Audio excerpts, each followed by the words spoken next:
Assalamualaikum warahmatullahi wabarakatuh.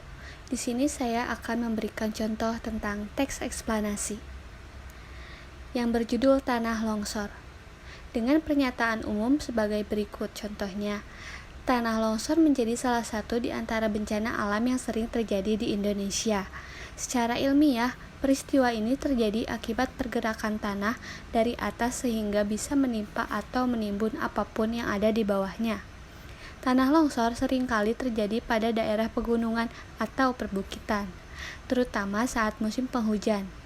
Meski demikian, tidak jarang pula bencana alam ini terjadi di dataran rendah karena adanya faktor lain. Lalu selanjutnya, urutan sebab akibat sebagai berikut. Bencana alam ini terjadi karena ada sebab tertentu, curah hujan tinggi, dan terjadi dalam waktu relatif.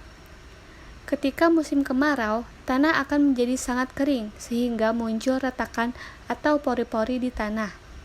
Ketika menginjak musim penghujan, retakan tersebut akan mudah terisi oleh air sampai pada titik jenuhnya. Struktur tanah yang sudah tidak kuat menahan resapan air akhirnya akan bergerak ke bawah dan terjadilah tanah longsor. Meski terlihat sama saja, tanah memiliki struktur yang berbeda. Struktur tanah yang tipis dan kurang tebal akan lebih mudah longsor. Misalnya tanah lempung, yang notabene memiliki tekstur lembek, lebih rentan terhadap pergeseran tanah. Selain itu, jenis tanah liat memiliki ciri khas, yakni menjadi pecah-pecah jika terpapar panas dan akan lembek jika diguyur hujan lebat. Selain murni karena faktor alam, manusia bisa menjadi penyebab tanah longsor. Penebangan liar yang dilakukan oleh manusia akan mematikan sirkulasi air. Air yang seharusnya diserap oleh tumbuhan akan masuk ke pori-pori tanah dan menyebabkan strukturnya tidak stabil.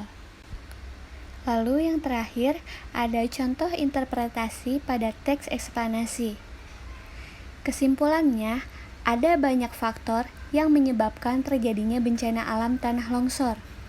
Baik faktor alam dan manusia sama-sama memberikan dampak yang besar pada bencana ini. Meski demikian, kita juga bisa mencegah terjadinya tanah longsor dengan meningkatkan kesadaran menjaga alam. Tidak melakukan pembakaran hutan, pengundulan hutan, dan melakukan reboisasi bisa menjadi langkah awal pencegahan yang baik.